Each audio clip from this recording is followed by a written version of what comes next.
Muchas gracias, doctor Virán.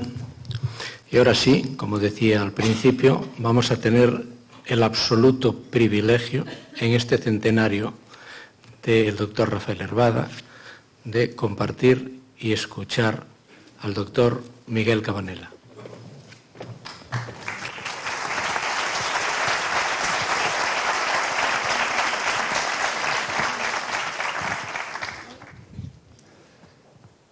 Muchas gracias. Señora Presidenta de la Fundación San Rafael, Benigna Peña, gracias por haberme invitado a venir. Doctores Vidán, Fernández Corral y Castro, compañeros, los que estáis aquí, amigos, señoras y señores, gracias por venir a este acto. Estamos conmemorando el centenario de nacimiento del doctor Rafael Herbada. Yo no tuve la suerte de conocer al doctor Herbada, pero he leído sobre él, por supuesto. Y lo que he leído, bueno, lo único que voy a hacer es parafrasear lo que ya se ha dicho aquí. Me da la impresión de haber sido un hombre inquieto, renovador, un disruptor, que llamamos hoy, la gente que altera todos los cánones habidos hasta entonces. Un hombre simpático, generoso, con una gran empatía para sus pacientes, proteico en sus actividades. A mí me da la sensación de que ha sido un hombre un poco renacentista, porque hacía grandes cosas para sus pacientes, para el deporte, para la educación y para La Coruña. Pienso que es uno de esos hombres que dejan huella y francamente a mí me hubiera gustado conocerlo. Pero claro, eso ya no es posible. Les voy a hablar de un tema que ha sido mi amante durante casi 50 años. La cirugía de cadera. Y les voy a hablar de algo que se me ha ocurrido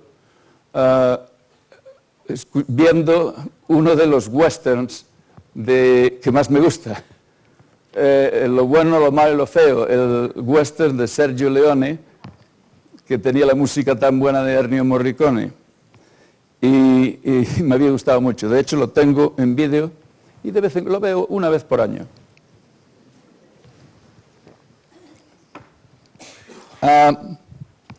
Porque en la cirugía de cadera, por desgracia, ha habido bueno, mucho, afortunadamente más que malo, y por supuesto más que feo. Aquí está el personaje que conmemoramos, cuyo nacimiento conmemoramos hoy. Hablar de cirugía de cadera es hablar de encontrarse con situaciones como esta, en la que uno ve una tormenta que se avecina, y acabamos de vivir hace poco, en los últimos años, una tormenta de esta envergadura, una tormenta que parece lo que ahora se llama, con esa palabra tan, yo diría que exagerada, lo de la ciclogénesis explosiva. Y parte de mi vida ha sido así, pero por suerte la inmensa mayoría de mi vida ha sido así. Porque para mí el haber podido disfrutar cada día del trabajo que he hecho ha sido evidentemente una bendición. La vida, como dijo Kierkegaard, solo se entiende mirando hacia atrás, pero por desgracia hay que vivirla hacia adelante. De todas maneras es bueno mirar atrás y eso es lo que voy a hacer hoy. Voy a contarles un poco las experiencias de más de 40 años y lamento que hay algunas imágenes que para el profano, el que no está acostumbrado probablemente van a ser un poco chocantes, pero creo que es importante enseñarlas, sobre todo por la enorme influencia que hoy tiene la Internet sobre todas nuestras actividades. Probablemente entenderán más adelante por qué estoy diciendo esto.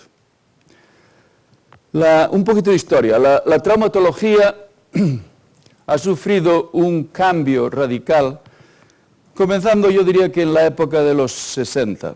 Hasta entonces, el cirujano ortopédico, el traumatólogo, era un custodio de la enfermedad musculoesquelética que más o menos observaba lo que iba pasando en una enfermedad con la oportunidad, con muy poca oportunidad, de poder alterarla.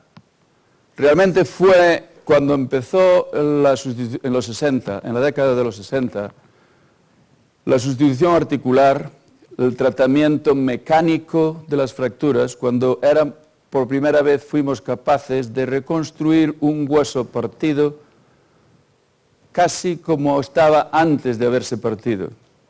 Y, por ejemplo, en la cirugía de columna, cuando fuimos capaces de mejorar a la madre naturaleza recomponiendo deformidades que antes no se podían recomponer. Y yo creo que a partir de la década de los 60, los últimos 50 años, hubo una revolución principalmente tecnológica, con todas las cosas buenas y malas de las revoluciones tecnológicas, pero es de las revoluciones tecnológicas, pero esto convirtió a la cirugía ortopédica en una especialidad dominante y enormemente atractiva. Y de hecho, todavía hoy en Estados Unidos la residencia, el programa de entrenamiento más difícil o de los más difíciles de entrar es la cirugía ortopédica, o por lo menos está entre el 1, 2 y 3 siempre. En cuanto a la cirugía de cadera, hay dos avances que han sido revolucionarios, y eso realmente lo sabe todo el mundo hoy, por lo menos uno de ellos. Pero para mí el avance más revolucionario ha sido nuestro mejor entendimiento de cómo una cadera se degenera y hace artrosis. Pero, por supuesto, el más revolucionario de todos ha sido el advenimiento de la sustitución articular, que primero empezó en la cadera y luego se extendió a todas las demás articulaciones. De hecho, yo creo que fue el acontecimiento del siglo en cirugía ortopédica, y hoy podríamos decir que la sustitución articular de la cadera y por extensión de la rodilla y de otras articulaciones es probablemente la operación de mayor importancia histórica de todas las operaciones, sin tener en cuenta ninguna otra. De todas las operaciones, de todas las especialidades. Y actualmente en Estados Unidos hay 7 millones, que es una cifra respetable, más de 7 millones de pacientes vivos, porque muchos se han muerto, claro, pero estos vivos que están disfrutando de una cadera, al menos una prótesis de cadera o una prótesis de rodilla. Y esto no solamente ha alterado la vida de la gente mayor, de la gente madura, como yo mismo, sino también la de la gente joven. Imagínense este paciente, me doy cuenta de que hay gente aquí que probablemente no sabe lo que es, no sabe lo que es la imagen radiológica de una cadera normal. Pero les aseguro a esos que no lo saben que estas son unas caderas muy anormales, y lo que está pasando es que estas caderas que no tienen cobertura están sucediendo en un paciente de 34 años de edad. Y este es un hombre que apenas anda con una marcha muy dolorosa y muy balanceante. Y a este hombre, aquí ven con sus caderas reconstruidas 14 años después, cuando su vida ha sido totalmente cambiada. Los últimos 14 años su vida cambió totalmente. Ahora está caminando de una forma normal y mirando estas caderas a los 14 años, uno piensa que van a durar todavía mucho tiempo más. O sea que ha sido una operación que ha cambiado la vida de mucha gente. Y hemos aprendido muchas cosas con el paso de los años, en los últimos 30 años. Hemos aprendido, lo primero, que los resultados perduran. Si uno hace las cosas bien, las prótesis perduran. Hemos aprendido a darle importancia a la técnica, hemos aprendido a fijar mejor las prótesis al hueso, hemos aprendido que hay materiales que se desgastan y hemos aprendido a hacer mejores materiales. A veces uno tiene que hacer no solamente medicina, pero meterse un poco en otros campos paralelos, como podría ser el campo de la ingeniería. Quizá lo que hemos aprendido más es a tomar cuidado de nuestros propios fracasos. O sea que quizá en lo que más se ha avanzado es en mejorar las prótesis cuando han fracasado. La segunda o la tercera operación, aprenderla mejor. Y también hemos aprendido que las soluciones que encontramos a veces traen nuevos problemas. O sea que hemos aprendido que no siempre todo se hace bien. Por ejemplo, problemas que al principio eran muy difícil de tratamiento, ahora los tratamos mucho mejor, como puede ser la infección, la luxación, cuando la cadera se sale de sitio.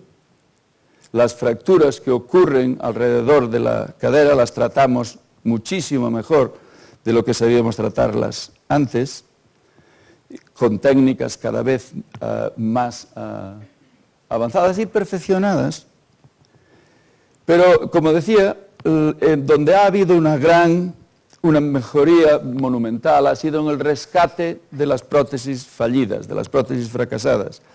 Y hay problemas que antes no tendrían solución. Por ejemplo, este en el cual la pelvis está partida, o en que la cadera se ha ido hacia el norte y se ha perdido una cantidad enorme de hueso. Hoy los podemos resolver, y estas son radiografías ya bastante antiguas, o sea que cuando digo hoy me refiero a los últimos 15, 20 años, ya los podemos resolver mucho mejor de lo que resolvíamos al principio, que no sabíamos hacerlo. Y nos hemos dado cuenta de que con los materiales de la primera generación, la pérdida ósea relacionada con el desgaste de estos materiales era un problema de muy difícil solución, y también hemos encontrado soluciones para esto. Aquí ven, por ejemplo, este agujero enorme en el hueso, aquí, aquí, aquí, en este otro paciente, aquí, aquí, aquí. O sea que estos problemas que antes eran casi clínicas de todos los días, ahora los vemos con una frecuencia muy pequeña. Y esto es lo bueno, que hemos tenido problemas, pero los hemos sabido resolver y resolver bien. Pero el progreso no ha sido lineal, ha sido un progreso con altos y bajos, porque por desgracia seguimos aprendiendo, seguimos aprendiendo por ensayo y error. Y yo creo que eso es algo inadmisible en el siglo XXI. Porque lo que uno quisiera es evitar todas las partes de abajo de la curva. Uno querría que todos los progresos fuesen hacia arriba, no que haya altos y bajos.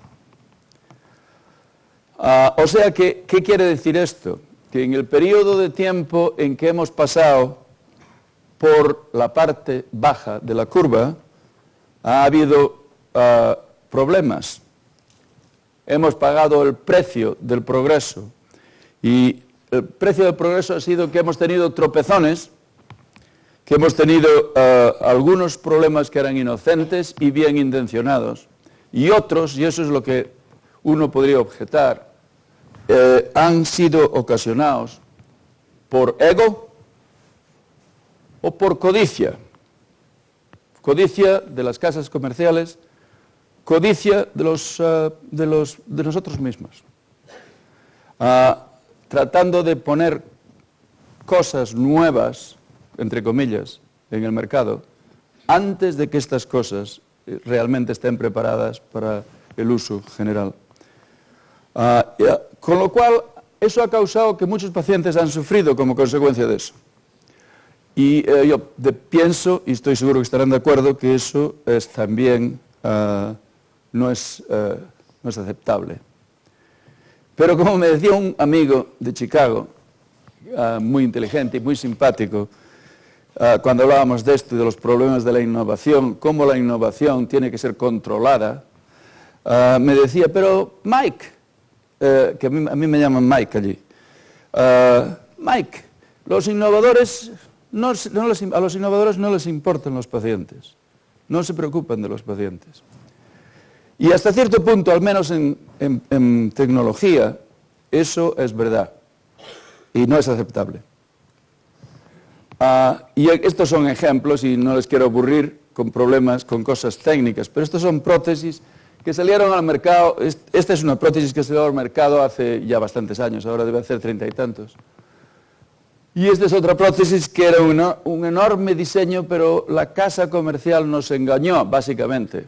Y esta es una casa comercial muy importante. Nos explicó que este material de que estaba hecha esta prótesis se podía pulir de tal forma que sería igual que un espejo. Y este material no es pulible de esa manera. O sea que lo que pasaba es que era un material áspero que desgastaba la otra parte de la prótesis, el plástico de la prótesis, y entonces la catástrofe eran como se ve aquí, que el cirujano ortopédico ve claramente que esta prótesis está desbaratada, y esto era algo que debiera de haber sido prevenible, pero no lo fue. Y todo esto que le estoy hablando es lo malo. Y uno piensa que después de un periodo de 30 años debiéramos de haber aprendido la lección, ¿no? Pues no se ha aprendido. Y miren esto es el fiasco que ha sucedido en la primera década del siglo XXI. Miren, yo creo que hasta el más profano se dará cuenta de que esto no es normal lo que se ve aquí. Y ciertamente no lo es. Es una cadera hecha virutas por una articulación, un par de articulación metal-metal que se puso de moda, y había pacientes que venían exclusivamente a pedir esa prótesis porque en la internet decían que era la mejor prótesis y la que iba a durar más años. Y el fiasco ha sido descomunal. Desafortunadamente, las casas comerciales lo han pagado, y lo han pagado seriamente. Una de ellas, no voy a mencionar cuál, porque aquí hay cirujanos ortopédicos, pero una de ellas le ha costado la broma a $2.000 millones. La estaba muy cerca de hundirse. Esto, estarán de acuerdo conmigo que es lo feo. Pero si se fijan, prácticamente, y si no se fijan también, prácticamente todos los problemas que hemos tenido han sido problemas de tecnología. Y esto en parte sucede porque, como dice Michael Crichton en una novela que es muy mala, probablemente es una de las peores novelas que escribió, pero esto lo saqué de su novela, que me la leí en uno de sus vuelos de avión largos. Me leí toda la novela del principio al final, una novela de 200 páginas que, vamos, me la leí, me la comí más o menos. Pero decía al principio, cada generación atribuye los errores de la anterior a mentes menos capaces. Y después se dan la vuelta y proceden, con gran confianza además, a producir otros errores de su propia creación. O sea que lo que pasa es que no hemos aprendido de los errores de nuestros mayores. Y eso es algo que vale la pena recordar.